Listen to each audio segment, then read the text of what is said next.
Hey, I'm Alex. Welcome to Future X Present, where we dive into the real-time market context and build a narrative around what's happening right now. By blending current price action with historical data and technical analysis, we'll shape a clearer picture of our next trade. Whether you're here for key setups, strategies, or just a deeper understanding of today's market moves, this is the place to add more value to your trading.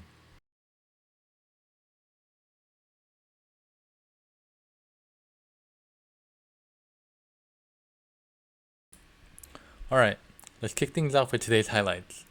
Tesla delivery estimates are in line, but the stock sold off 5%, ending the day down minus 3%.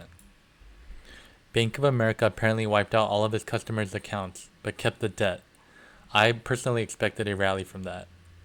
So right out of the gate, ES sold off to the lower expected move for today, but quickly recovered. It even tested the midpoint of the weekly fair value gap down to the penny, bouncing right back into yesterday's balance zone at 5745-5750 area.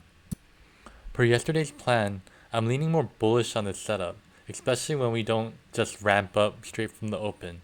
Based on price action, I wanted to see the market hold above 5763 and target 5777 and 5788. Those levels line up with the 4-hour fair value gap midpoint and a trend line resistance from September 26 highs. We hit two of our targets, but the bulls didn't manage to take full control, leaving the main level of 577 untouched.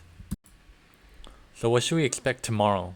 We got jobless claims data at 8:30 a.m. Eastern Time and ISM services data at 10 a.m. Eastern Time. So here's my plan.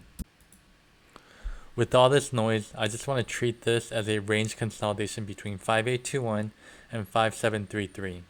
The reason 5777 is so important is that it's the 50% midpoint of this range. Think of the lower end as a discount zone for buyers and the upper end as a premium for sellers. If we break above 5777 and hold, bulls could see further upside. But if we break below 5733, the next area of balance is around 5691, which could act as a target for bears. Now let's compare it to NQ futures. Unlike ES, NQ doesn't have an obvious of a range, but it's still in my bear bull zone for the short term. NQ had a chance to break out and head towards all-time highs, but it failed at its weekly fair value gap after almost filling the imbalance. For NQ to become bullish again, we need to see a recovery above 20176, which would break its downward channel. For the bearish scenario, if NQ breaks below 19831, my target is 19645, which aligns with a major balance area and a trendline support from August lows. That wraps up today's analysis. We covered some big moves in the market, key technical setups, and how to position yourself for tomorrow's session.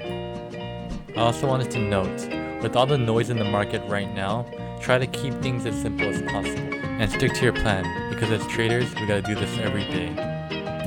If you found this helpful, make sure to like, subscribe, and leave your thoughts in the comments. Let's keep learning and growing as traders together. Thanks for tuning in.